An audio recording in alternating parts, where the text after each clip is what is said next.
Welcome to Print Your Games, the podcast about what's new and awesome in 3D printing for gaming. I'm one of your hosts, Jefferson J. Thacker, also known as Param, and I'm joined by Kristen Sowards, also known as Seventh Mastery. Just a straight up warning. This is a slightly drama filled episode. I don't like drama, but it applies directly with some stuff we've talked about in the show. So we kind of felt we backed some of yeah, us. so the Kickstarter disasters is coming up as the topic. But before we get into the doom, before we get into the gloom, before we get into the cautionary tales and the advice to save our monies, what are we working on the cool stuff? What are we making, Chris? What are we doing awesome? I am printing werewolves. Werewolves? I believe they're technically called warglings. Technically, they are from Frecky over at Fleshcraft, and they are somewhat Kickstarter adjacent. But in the interest of, being fair, you ask me about what that is if you want. Yes, please be fair and disclose any potential biases you have in this space. Yes, I am currently running a Kickstarter. That's what I'm being kind of elusive about. Yes, Duality Complex, werewolves. Yes, they're wargling werewolves. And Frecky was kind enough to support my effort. It's the Clockmasters Codex. It's basically a whole bunch of collections of gaming advice from TikTok people, because there was that brief moment where we were kind of scared that app was going away. And I freaked out. David asks if it is a 3D Kickstarter. It has 3D files given to me by Fleshcraft Studios and by Dragon Trappers Lodge. It has big steampunk dragon, but that's part of the resource pack. That just a whole bunch of it's like a buffet of stuff, right? So it's a whole bunch of different topics, everything from RPG as an art form to running games for friends with disabilities to designing pantheons. It's just everywhere, right? But I got these cool werewolves for it. And so, the werewolves are what I'm painting up and working on right now because I want to show them off. So, yeah. Well, that sounds cool. Do you have the werewolves with you? I don't. They are upstairs. The second batch is curing right now. Ooh. They are so neat. But yeah, can't. So here's a cool thing. When it fulfills, when we fund, the STLs will go out immediately. So you will have werewolves in time to print them and paint them for Halloween. Yes, which I think is rad. So yes. And I like werewolves. We know this. I painted up some really cool werewolves from Cast and Play. And there's a lot of really fun werewolves out there in the 3D printing space. It's true. It's a popular trope. And Frecky did really, really dynamic posing work on these little guys. Yeah. For me, my 3D printing journey this last couple of weeks, really, it's been a while since I've got to talk about projects. Well, besides the fact that work-related 3D printing has been going on, I finally had time to get the Elegoo Saturn 3 Ultra out of its box and going. Ooh. Yes. So jealous. And I am so happy with this machine. So setting it up was super easy, just like any other 3D printer that's a resin printer. Using the 4 little screws was very satisfying to make sure that, like, I know that's level and that ain't ever getting unlevel. Though I have had to re-level it 3 times, even though it's just a paranoia sake because we had some early print failures. I've been testing out different types of resins with different types of settings, so failures were expected. So, like, that's not the problem. But just to diagnose, did some. So you were just checking your level to do due diligence to make sure that wasn't the problem. Right. So, did it actually require any leveling? No, absolutely not. So you just checked it and it was fine, and you just kept going. Okay. Absolutely. So when you say you're leveling, you just checked it. Yeah. Okay. I just checked it. I mean, good on you. That's when I diagnosed that was a problem with mine, and I'm almost positive it's because the side screw on my Saturn has stripped, which means I just every print it's going to get a little wonky, and I have to balance it. But that's why. So my experience working with the new Saturn. Well, first, Built-in filters are awesome. And don't have to do the swapping the USB charged ones like I had to So with it my original isn't that setting. big a pain, but yes, and It's that is really easy probably. to forget to charge one Oh, and then sure. just not have a filter for a print. I've never done that. And I don't have to worry about that because it's Today. plugged straight in. Right. Also, I didn't know how much I appreciated this feature. Mhm. When it's done printing, the fans turn off and it doesn't make noise anymore. That's amazing. I know. So it stays on, but all the stuff powers down? Because I'll Yeah, tell you, every time I go in there and realize I left it on, like, while, Mhm. like, I was working on something else or, like, Yeah. forgot it during a whole game of D&D or whatever, Mhm. I'm like, "Did I just burn out my motor? Was this the time that I left it on too long?" I doubt it, considering how long I've left mine on. It basically has not gone off since purchase. Oh, wow. Yowzers. Yeah, no, Yeah. I've never left mine on. I mean, like, I think there was one time where I went away for, like, a weekend trip and came back and realized it was still on, but that was it. It's also weird because it's got Wi-Fi that works. Like, works? You said you didn't like that feature. I'm surprised you Don't even like tried that it. feature. I don't like that feature because it almost never works. But it And works. this handles it differently. Mhm. What it does is the Saturn has like a built-in little bit of onboard memory. So instead of me sending print commands to it over Wi-Fi, I just transfer the file to the memory so that I can go. It's just taking the place of the stick. That's still so cool. Yeah. And first, like all metal, it's surprisingly bigger than the Saturn or the Saturn II. Like it's a little bit taller, a little bit broader. It takes up more room on my little print desk, and the ACF film freaks me out a little bit because you know what I don't hear? I don't hear pop, pop, pop. You don't hear the pop. Yeah, actually, It releases so smoothly I told that you I don't hear the pop. I replaced my last FEP with newer generation. I don't think it was that, but it was even just the FEP2. The NFEP. Yeah, and I have to go and like, did that start? Like I have to go check because I'm used to that old shwank and kind of like snap noise. Yeah. So I switched to NFEP and it did get quieter. With this ACF, I don't hear the pop. And I had to freak out a couple of times, like, are you even printing? Are you even doing it? Stop, pause. Nope, there you are. There are my little rat boys. To be completely fair, nothing that I printed is going to make its way to the paint table because these were all print tests to determine. I'm in the search for the perfect resin right now. You threw it at the ground, didn't you? Yeah, I did. I threw it at the ground. I picked it up and purposely snapped arms off little rat boys and pushed them to their limits until they snapped and broke and shattered. And all sorts of different fun little rats are now in the trash because they did their due diligence. That's so sad. There are gamers in rural communities who needed those rats, apparently. I hope so. I hope they can enjoy lots of free rats. Actually, I see people coming in from Twitch. That's cool. The Hello. Butler and Duality is here, and that's really neat. We've never had that happen. Welcome to the show. Other cool things. The tempered glass screen is nice, so I don't have to be super paranoid about screen protectors.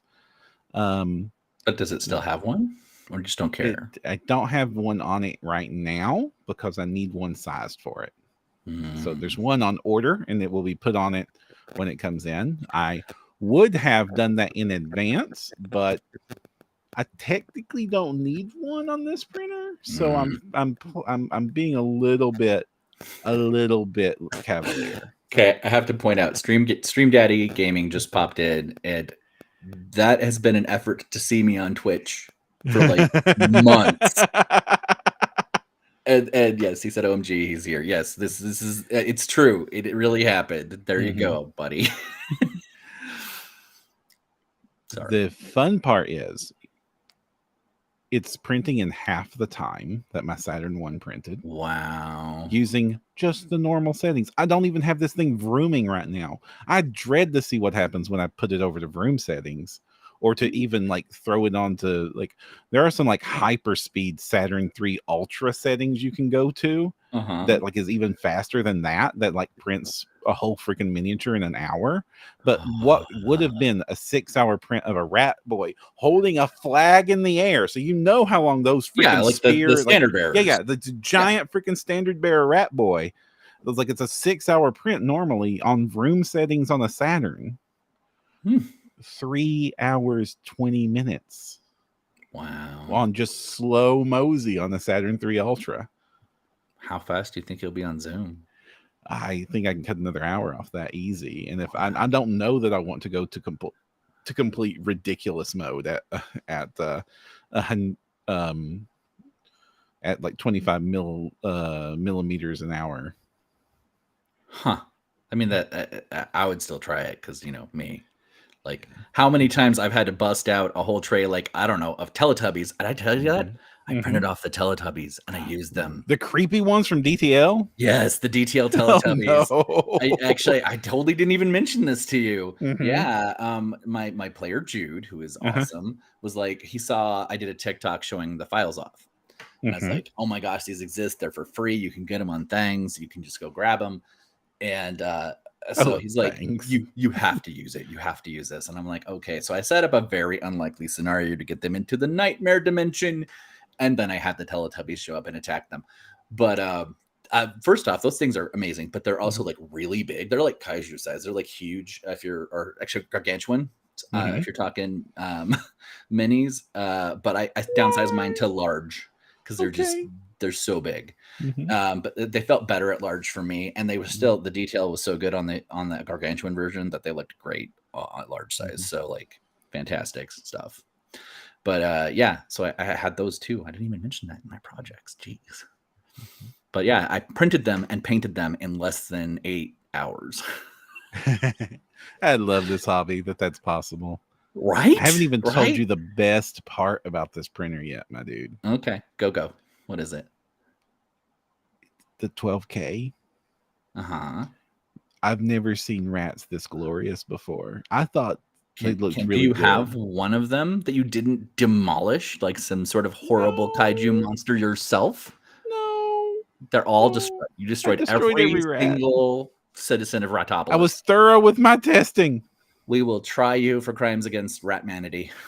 But they're so gloriously crisp. Like the little ribbons on their shirts have like sharp edges and no layer lines and no like that weird that weird cartography crap. That topology stuff is gone, and there's no weird cross-hatching texture. It's just smooth, perfect rat boy. Well, apparently anybody who's looking for Christmas, I'm just saying. You've gone incredibly quiet, Kristen. Oh, I did that because I was shamefully not wanting to beg somebody to buy me one for Christmas. Yeah. Remember, we're an audio audience, so you need to be heard.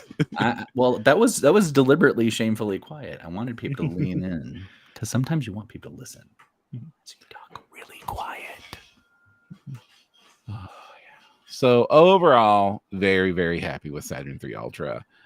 Wonderful purchase. If you get it on the next sale, that would be a great purchase for anybody. I was waiting for a generational leap, which is why I went with this one, because the Saturn, and then the Saturn S, and then the Saturn 2, and then the Saturn 4K, and all of the Anycubics and the other manufacturers' versions of these printers have all been very, very small little upgrades. Like going to mono screen was worth it. That was a big upgrade. And then like resolution is getting better and all that jazz was getting better. This feels like the first like actual generational leap forward again since the second generation printers. So here's a question for you. Are you finding that just standard resin still works okay? Like if me, I buy my Sunlu in bulk. I do not believe in 8K resin. I do not believe in 12K resins. I do believe that there are probably resins that are sharper and more detailed, but that usually comes at the cost of being brittle. Sure. So what you're saying is you'd still get some pretty dang good. We are talking about microscopic reactions. you can look closely at a 12K screen just by leaning in and see the pixels. You can't look closely and see the atoms. So Right. the idea that these resins are keyed to some 8K or 12K resolution anything is just preposterous. And so I do not believe that anybody should spend extra money buying high res resins. And I have yet to see anybody run legitimate testing on these using a high res printer with a variety of resins and seeing if the results. The closest I've ever seen was an incredibly flawed video that I won't name the creator, so I won't shame the creator, where they were like, let's test the resins. And they tested it by taking a high-res resin on a high-res printer and a low-res resin on a low-res printer. And you know what it looked like? Like a low-res resin printer printed something and a high-res printer printed something. Right. That is So, not how you do open scientific invitation testing to by somebody who any wants to form. do a good deep dive on it. We would love to see it. So if you are up to that challenge, please do. If you are a resin manufacturer and just want to send me a bunch of different samples of resin so I can run this test myself, or me, or Chris, you don't have a 12K printer yet. Well, they could send me one of those too. Okay, sure. The key to this is you need to have a high-res printer to run this test successfully. But basically, it's a 24 by 19 micron printer. So like we said, like this is the sub manufacturing resolution. There's some really great Fallhammer video out there showing this off. Great videos on this printer over on Fallhammer's channel, and it is like the resins are getting the printer is getting such a good print resolution, especially if you go down to the lower layer heights as well, that it starts to get a glossy finish instead of I was talking about that. Yeah. And we have a Stream Daddy wants you to know how much it cost. Yeah. I think this was, I got it for 400 and I think it retails for $5, but they were running a launch sale for $100 off. It tells me in a year or two it'll be even cheaper. Yeah, absolutely. Like, and Anycubic's got their own versions of this 12K printer, though it's got some issues right now, so maybe not avoid the Anycubic one. I've been trying not to say anything bad about Anycubic for a whole episode, but I don't think we made it. Like, I don't want to bash Anycubic themselves. I'm just saying that their current printer has some weird issues with their ACF film. I really like my Anycubic FDM. There, I said something nice about Anycubic. You got the Cobra? No, I have Mega X. Okay, that's a good printer. Yeah. The only problem I've ever had with it is when I tried to do 7 temples at the same time because it's such a massive build volume. And there was a little issue because it was moving so much. Oh, that's a lot of mass to sling. Yeah.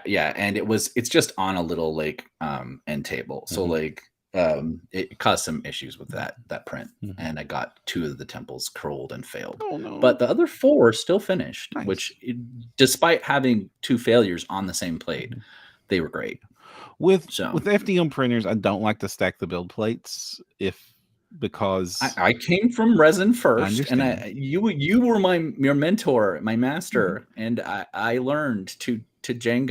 Yeah. In resin printer, you should absolutely stack the build plates and throw as many little cute rat boys and werewolves on that plate as you can, because the time constraint is height based, not volume based. But with FDM printers, you actually have, the time is how much goop can I squirt out this nozzle, and that is volume based. So you don't actually save much time by loading the print. All you're doing is saving yourself potential downtime between starting and stopping prints. But you run the risk of ruining multiple prints simultaneously during a failure. Is your AC on? It is off right now. Oh, interesting. There is an odd hum. Lovely. Is it me? Mark says some people lost sight of the fact that Kickstarter is an investment opportunity, not a store. Investments always involve risk. That's true. So no, it's not. Full respect to Mark, it's not an investment because there's not a return on investment. You are okay. It is a fancy pre-order. I It do not get profit sharing back if a campaign is successful. okay. Mhm. Yeah, I was trying to think. There's a Yeah. better. It's a well, it's a Patreon. Mhm. It's a patron situation. You're trying Mhm. to hope for things, and Mhm. you're not guaranteed them. Right. But Like there is some inherent risk in doing Kickstarters, but at the same time, it is neither charity nor is it gambling, right, and there and is nor is it an accountability. investment. Because I don't get money back. I am That's getting fair. potentially a good at maybe a good price. Right. And quite often on Kickstarter, you're actually getting it at the worst possible price to have got that good. Sometimes, for Mhm. sure. Yeah, I'm guessing that Mark means that there is an opportunity sometimes to get those value Right. adds, because like Mhm. I've had some STL things where you Mhm. can get like really big incentive packages Mhm. or things like that, and on that I can see why we would use the term investment. Yeah. But I'm just being very careful with my words no, right I now. totally get it. We are not a financial podcast. Do not trust us for financial advice. We are enthusiastic weirdos, Yeah. but we love And you all. I'm not a licensed accountant either. Um, Mhm. Hire one yeah. of those if you do. So I guess it We is are not. time we pivot to the topic then. Yes, I know. Kickstarting disasters has happened in our Kickstarting community does. lately. So basically, Yeah. within this week, two gigantic Kickstarters have come out with drama and potential failure, and boy, is that just fun and lovely. And hey, hey, Titan Troll, it's good to have you here. Um, it's not going to be all doom and gloom, but we're definitely going to hit the first one. And the reason we're bringing this up is because first, it is two creators that we have talked about and endorsed on the show before. Yep.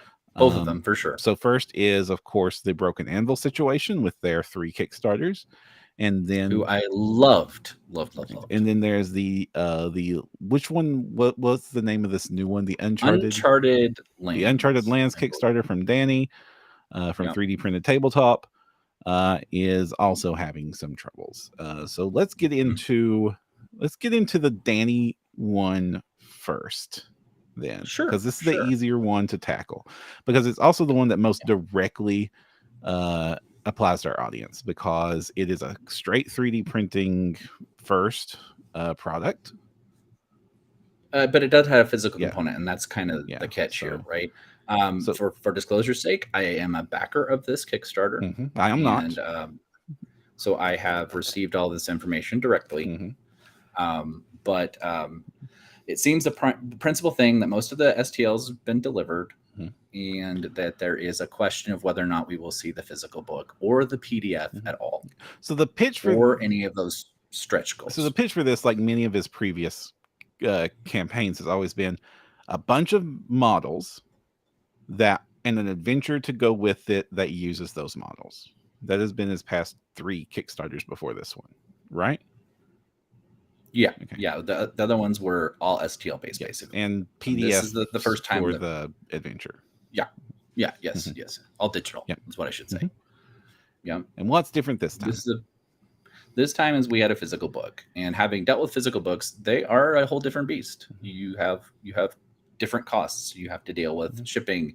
You have to deal with formatting for press. You have to deal with finding a printer, and these things were all enormously complicated by the global pandemic. Mhm. Yeah. And to that situation, that is fair, that does complicate things. This was an enormously successful Kickstarter, so I'm still a little Yeah. confused. I will say that. Over $300,000 were raised on this, which was his biggest Kickstarter yet. Yeah, yeah. Mhm. And to give you a context, I have done a physical book Kickstarter Mhm. for just around a tenth of that, honestly. So, and I did not have nearly as many backers, so I'm not going to claim that I had the same scaling issues that Mhm. this had, but I have a very personal insight on it. And there are completely bad complexities that can happen. There are uncontrolled things that can happen for sure. Um, I have been told in those backer updates that there are over 300 pages of unformatted, unlaid out text, but that there is the spine of the book. The PDF could exist, and that the PDF they have requested maybe that there's 2 people I think who are volunteering to help already, and that they've requested if anybody else wants to help to see this creation happen, that they think it might happen. But they've been very clear, since it will be volunteer only driven, that it might not, that there might be no PDF and there might be no book, and there never will be a book, which is kind of shocking to me. Yeah, it is unfortunate. So, I mean, there is some, like, it's bad news all around. And Right. the fact that the PDF is being held up is a surprise to me, because like this is previously he's done this, so like there's no surprise. But physical production is a difficult thing to do, and Amen. it's something that it's a skill set to have and learn. And I do think that it is an easy thing to underestimate what all is involved and the costs that are involved and such in something like that. Absolutely. Yes. And, Like I tried some very creative things in mind to save money. mm-hmm. And those creative things, when you try them, sometimes aren't guaranteed. I had an in with a quality test on a shipping Mm-hmm. solution that the person, in a totally amazing coincidence, got promoted out of the position where they were in charge of that process. Oh boy. And so I had assurances that would have saved me a whole bunch of shipping costs on my project internationally, that I suddenly then acquired unexpectedly international shipping. And I will tell you, that's expensive stuff. Mm-hmm. Yeah. And also, like, very recently, in a post-COVID world, the price of shipping and manufacturing overseas, which is something that the industry as a whole was relying on these very cheap rates and availability, boy, that doesn't exist anymore. It does not. The cost of shipping a container full of books is humongously more expensive. The cost of getting those books printed is humongously more expensive. The fact that things cost more now after COVID is not a surprise to anybody. Now, whether they should cost as much as all that jazz is neither here nor there, nor anything we can really say much on. But the fact that it costs more is true. Well, yeah, absolutely. And there are different partners, right? Your partner could be one way, and it could that person, even like in the same port city or wherever, the costs can be distinctly and extremely different. I got wildly, like, over 20% fluctuation in my price quotes. And a lot of times there are people in the business world that will take advantage of people who don't know much. And so I'm not saying that's what happened. I don't know, honestly. Yeah, I do not know what happened with this particular Kickstarter beyond what we've been told, but I do know some things that just some things that you just mentioned, that it's a good idea to get your production and stuff and quotes before the Kickstarter starts, because I have absolutely seen companies look at what you got from the Kickstarter and then price you accordingly instead of price you normally. Yep, absolutely true. 100%. But in this case, he has come out and said it relatively quickly. Well, yeah. And he mentioned another very common problem that Kickstarters run into is these are incredibly stressful things. I will tell you right now, my blood pressure's up and all these other things. Every way your body can be challenged and every way your mind can be challenged, you are on high stress on a Kickstarter. And Danny did disclose that he had health issues. And that is not surprising to me, because this is one of the hardest things you can do as a human being, to put yourself out here like this. And it has consequences. It has consequences on your mind. It has consequences on your heart and the rest of your body. And it's hard. It's really, really hard. And it can make you very, very sick. I speak from personal experience. My first Kickstarter did a number on me, and I loved it, and I'm grateful I did it. But it had consequences, and I'm not surprised that happened to somebody else.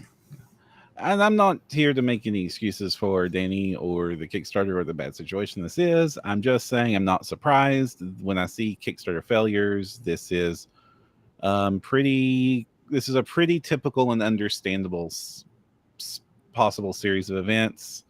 And also, it's not the worst possible disaster, considering a good amount of this Kickstarter has already made its way to backers. And we're talking about fulfillment of parts of a Kickstarter and not complete failure to fulfill any of it. There's been many Kickstarters where I've only gotten part of my potential rewards. I'll tell you a funny one. Kickstarted a cat tree that was a little mini saguaro cactus. It's a little cute. And we got a length of green rope and a length of white rope, and that was it. Like, it hadn't been built. There was no wood. We just got the rope. What? And it wasn't even enough to wrap all. Like, it was enough to like do like one cat tree, half green and half white. But there was no. There was no boards. Like $20 in Home Depot would have gotten me the same results. Oh, better. Okay. Yeah. Also, I backed as a gift this little teeny cube of micromagnets that were little cubes. It was a cube made of cubes of magnetic material, and it looked so neat. And they showed their prototype, and it looked great. Never saw it. Wow. Nothing. If you are a creator listening to the show, we know many creators do listen to the show. You need to. Kickstarters can fail because they succeed. If you didn't plan how the Kickstarter will scale successfully, it can become incredibly dangerous. And this becomes exceptionally true when you start introducing physical rewards into things. And one of the reasons that the 3D printing space Kickstarters have had such a good reputation, haven't been such a is because they're almost all digital. We're all talking about like STL files and PDFs. And a lot of times the expectation has been that most of that stuff is ready to go before the Kickstarter even hit, and will hit your downloads immediately after, so that usually you're only waiting for stretch goals to get fulfilled, or like a couple of months at most to wait to get fulfilled and then get stretch goals. So you get your stuff very, very quickly, which is very opposite of my normal Kickstarter expectations, which is it is normal for anything physical to be late by a year or more. I'm looking at you, Kingdom Death Monster, and like just now, literally this month, finally fulfilling the last reward on their very first release. Yeah. Well, you know, I still have faith, but Grimmer Space is still, we're still out there on that. I saw Sean Astin in a Bible movie today, and that reminded me of Grimmer Space. Like, I mean, to give you an idea, it was contemporary with mine. And mine has been fulfilled now for the 3-4 years. Oh gosh, I helped on the promotion and organization on that. I feel bad. Titan Troll has been very vulnerable here and said first one did 3,000, didn't expect it, set up stretch goals every 1,000K. Wow. Yeah. That was a mistake. And you know what? I have lived your pain, sir. Good on you for fulfilling it. Good on you. I also want to do a shout out for Titan Troll. If you have not checked out Titan Troll's miniatures or Kickstarters or Patreons or tribes or whatever, I don't know where all you're at, Titan Troll, but you do wonderful minis. Very cool low fantasy stuff, wonderful details, and the best faces in 3D printing right now. Absolutely. If I said 30K, I meant 3K. I meant 30K, and I do have the Utah consonant crush, so I have made 30K sound more like 3K. But yes, that's a 30 stretch goals. Yes, that's crazy. Oh my good Lord, man. Oh, yeah. So you do need to prep for how this is going to be, because like maybe you get your goal, maybe you get your twice your goal. What are you going to do when you get 100 times your goal? Like, first, congratulations, but did your reward scale? And with physical, that can become a problem, because like it can suddenly. I've seen multiple Kickstarters in the past go upside down and lose their creator money despite hitting $1 million pluses. Oh yeah. Well, I can give you a fun one, right? Here's a good one. You get your shipment. You have money. Everything's good. Right. This might have happened. You get the books. They drive up to your house with the books that you're going to ship from your front living room. And they are like, where's your loading dock? And like, I don't have a loading dock. I expressly told the people in the shipping company, I don't have a loading dock, and that you needed to be able to deliver this into my garage. And the guy said, no, dropped 2 like more than a ton each pallets of books in the middle of my street. And then it started raining as he drove away. Oh my goodness. I had to move 2 tons. It was the middle of the day. There was nobody I could find to help me in time. I had to move 2 tons of books by myself, and I did it in 45 minutes. I nearly died. I can only imagine. But this is the sort of stuff that's happening to these creators. And, you know, especially when you have that physical element, I hurt myself during that.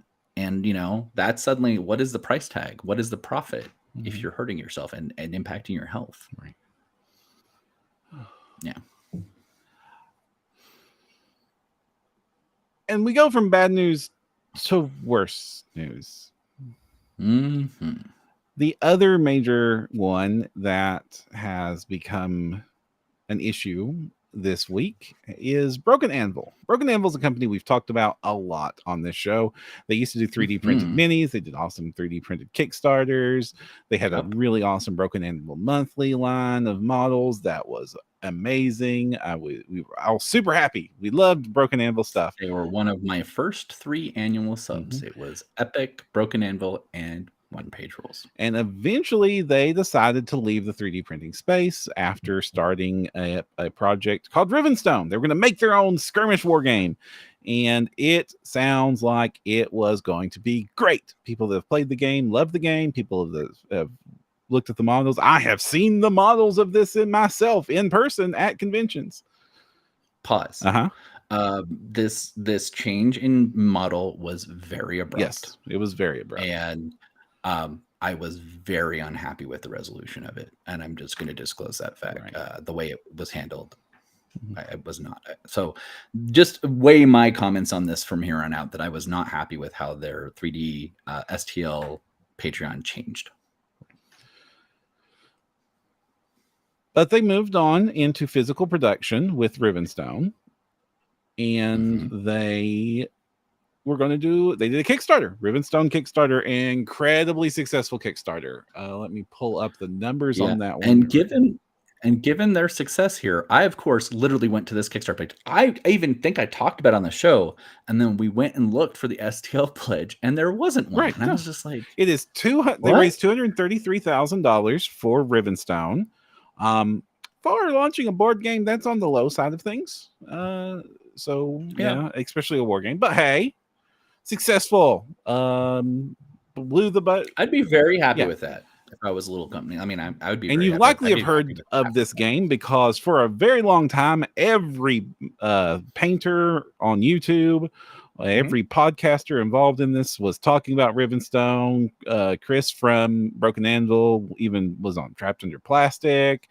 Miniac, Dana Howe, all you name them, they were painting Rivenstone models in sponsored videos.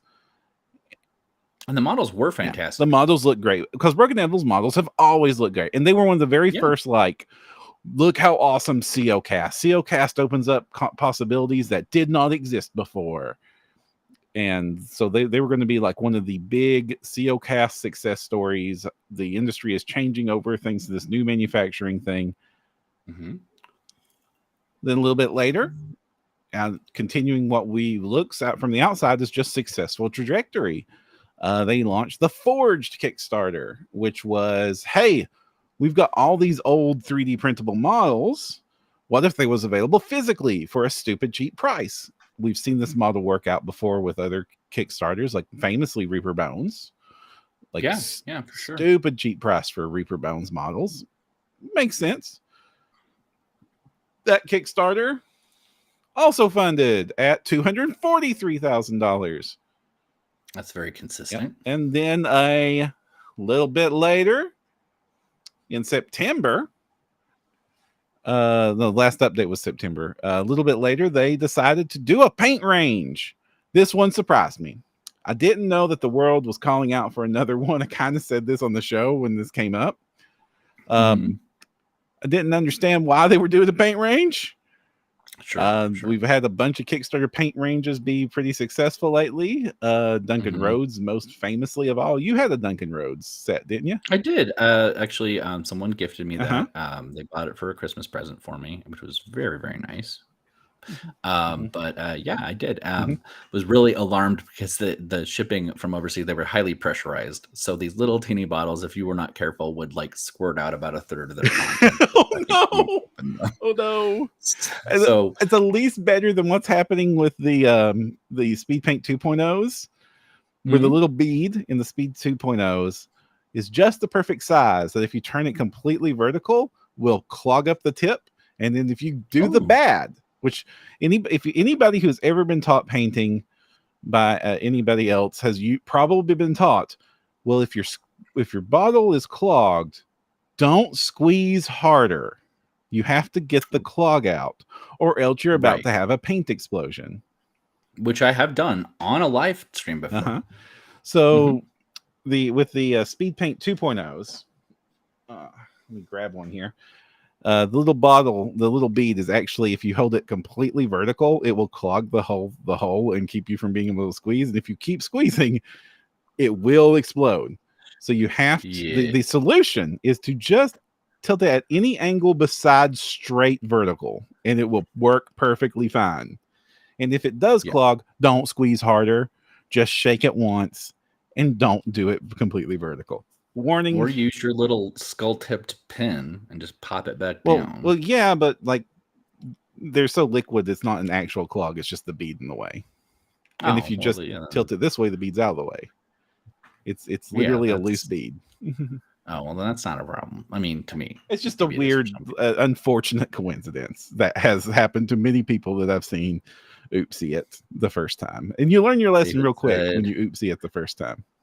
Friend borrowed my 2.0 and ended up with a lovely green table. Oh no. Oh, lovely. But why are we talking about Broken Anvil? Well, it turns out that whether or not they're going to be able to fulfill any of these Kickstarters is in question. What we do know about the situation, first, they haven't fulfilled any of them yet. Rivenstone's over a year late. Former employee has come out with an anonymous former employee has come out with a list of statements, some of which have been confirmed, accusing Broken Anvil of basically over hiring, getting a new office, and basically making their budget too big so that it was not sustainable. Reportedly having over $100,000 in monthly expenses. If you only raid 200,000, I don't know how that math works. Yeah, that doesn't work. And then they let most of the people go very recently, as Titan Troll is saying. So there's only 2 full-time employees now working for Broken Anvil, the Chris, the owner, and their partner, as well. And that's been confirmed by Chris. They were looking for a buyer to potentially get them out of here. That didn't work. The accusation is that the other Kickstarters were started to try to basically keep the money coming in to try to fulfill the previous ones, which is a trap I've seen people fall in before. It does not. I've never seen it end well. No. Never seen it end well. And at this point in time, the money's gone. The product's not out the door. There's been some release statements. They've deleted their socials. They've deleted their Discord. And the potential buyer has backed out of the acquisition. It seems incredibly unlikely from the outside that this is going to end happily for backers. Yeah.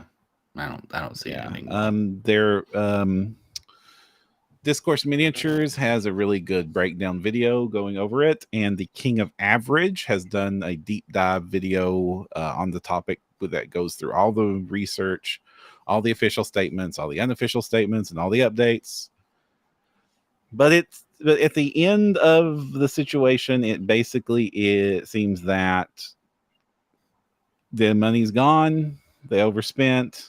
There is no more money.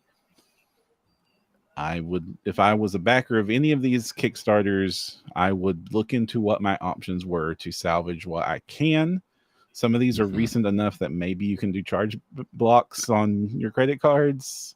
Look into your options, people, because I don't see this as going anywhere. And it's hard to get money for refunds from a company that doesn't have the money to give you the refund. Right, right. And ceases to exist, right? So. James said scam themselves. I guess that's kind of accurate-ish. Who knows? I want to use. I'm using allegedlys and reportedlys, and I'm not using words like I mean, these are accusations.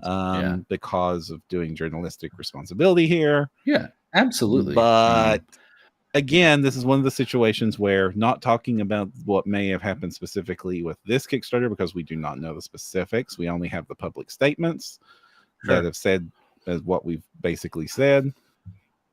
But we have seen Kickstarters in the past that have had success. Use that success to try to overexpand and hope to have more success and grow infinitely. And that's just not how things work. And it's very easy to go upside down. Yeah, having sat in that moment, you start to feel, manic and indestructible. And I could see some people who are a little less grounded, maybe making some really extreme calls. Like in my situation, so I can just speaking from me, not anybody else. I got very excited and bought more art, and I bought a lot of art. And so I went over budget on art, and I ended up paying for that in my own pocket, but I did pay it. And because the way I operate my company, I pay my people first. So like, like if there's any money that comes to me from the Kickstarter, it goes to all the creatives first, and then I work with what's remaining. Right. Like, and that's my budget and my plan. And I think a lot of people don't do that. They get really like excited and I know there's a lot of companies, and I'm not going to name names, that pay on publish, and like to have that practice is going out of style for good reason. Oh yeah, it's awful. I have lived that. Where I had a 25,000 word module I wrote, and it was good. I'm really proud of it, but I didn't see a dime of that for almost a year.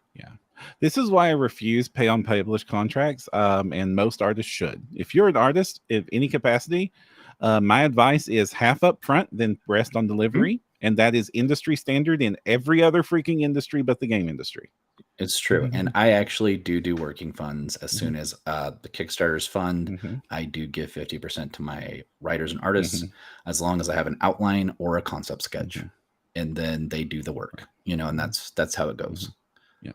And, if somebody gets excited and starts ahead of time, that's their choice. But I've never expected an artist or writer to work without money.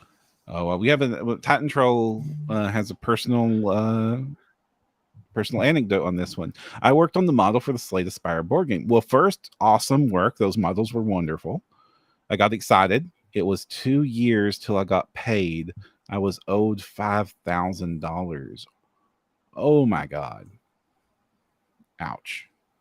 Wow. I'm so sorry. First, I'm so sorry. For two reasons, because that's a stupidly low amount of money for that work, especially for such a successful Kickstarter. I have that dang game. Whoa. That's gut-wrenching. Yeah. I'm so sorry, my dude. Sometimes the game industry is I'm sometimes not proud of some of the behavior in the game industry. I am happy with the people I work with, and I don't work with people I wouldn't be happy to work with. Right. That's more than I can really say, obviously, but Yeah, well, and I think there's a responsibility. Like, if my Kickstarter struggles and I don't feel like it's going to work and I'm not going to be able to cover things, you do the responsible thing and you cancel it, And I really hope that doesn't happen. But if, that's what you should do. You shouldn't do these weird shell games and try to plan this future theft, or whatever it is. That's not theft, but you know what I mean? You know what I mean? Yeah. Yep. And worse, the people who really need Kickstarter need it. And so when you do stuff like this, you undermine a whole methodology of small business owners and creatives being able to fund themselves. And so it's not just a thing, an attack or a crime. I don't know. It's not just terrible for your backers. It's terrible for the hobby and the industry and for creatives to have this outlet and to have the faith in this platform. And that's horrible. And what I would normally tell people that are getting into Kickstarters, my advice to like what to look into at a Kickstarter to examine whether or not the risk is too much for your funding. And first, for this is going to show that like there's always going to be a risk. And also, this doesn't mean that these companies aren't legally responsible for fulfilling this stuff. Broken Anvil is going to be legally responsible to fulfill it to the best of their ability. But then, of course, bankruptcy is going to happen with companies like that. And I don't know specifically with Broken Anvil, but yeah, if a company dissolves, there's nothing to get restitution from. There's been some cases of like the Kingdoms of Amalur situation where that money was part of the New Jersey government, and so there was some restitutions there that was able to be made. But things get weird. But what I would usually say is, do they have a track record of success? Do they have industry experience and proof that they have the skill set that is going to be required to do this? Like, how professional does the actual Kickstarter itself look? What are they promising to do? Is that within the reasonable amount of budget that the thing is going to cost? Like, if I'm seeing a 3D printer that is going to rival the Elegoo Saturn Ultra on sale for $99, I'm going to be skeptical. And like somebody like you, Kristen, with a long history of being able to publish books for ages and ages, I'm going to trust that you're going to be able to publish your next book. But then you look at the situation with Broken Anvil, there were none of those real red flags, even very deep into this process. So like, it's an established company that is obviously got some money being thrown around. They have physical models and prints available. Like, you can see the thing is tangible. They've got a history in the industry of successful projects. They've had successful Kickstarters, albeit digital, beforehand. And then and I think that digital transition to physical is a very key thing. Yeah. That is one of the things there. Is like, just because you can do something successfully digitally does not mean you can do something successfully physically. And also the world of physical production changed a whole lot these last 3 years. So even success of being able to do something physically before pandemic does not necessarily mean that you can do things successfully post pandemic. Well, James here, I think, mentioned the hundreds of dollars for automated litter box. And, that's a great example. It was a great prototype. That was the video of it. And then it just never fulfilled, never showed up. And then, of course, it pushed into the pandemic era. And then it was definitely never happening, I mean, another one that's famous in our field is the D&D documentary. I mean, good grief, that thing looked successful on all counts and then broke down. There's just like legal and interpersonal dynamics broke that thing apart to where it's never going to see the light of day. Yeah.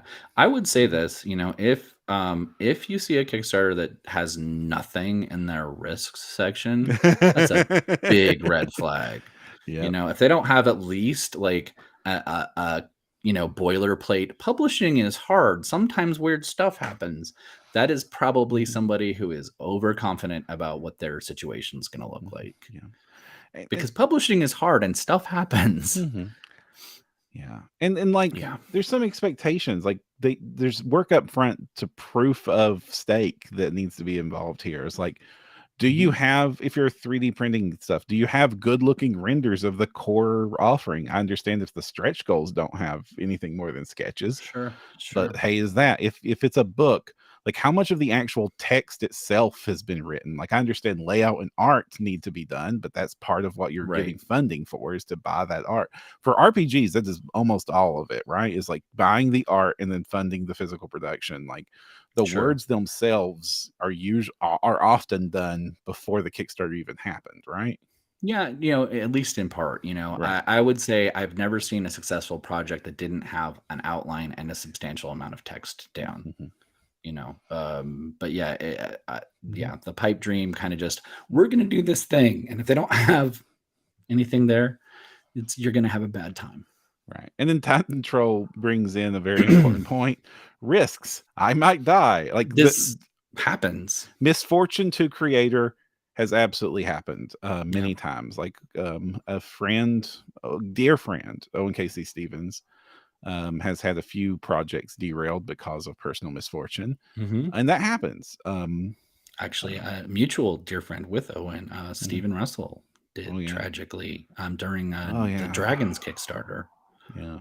And that was gut wrenching. That was I was working on projects with him when that happened, and it Yeah, was and just oof. such a great guy. He was actually a mentor to me. He got me into publishing and taught me a lot. And he was a fantastic dude. And that, it's just Mhm. heartbreaking.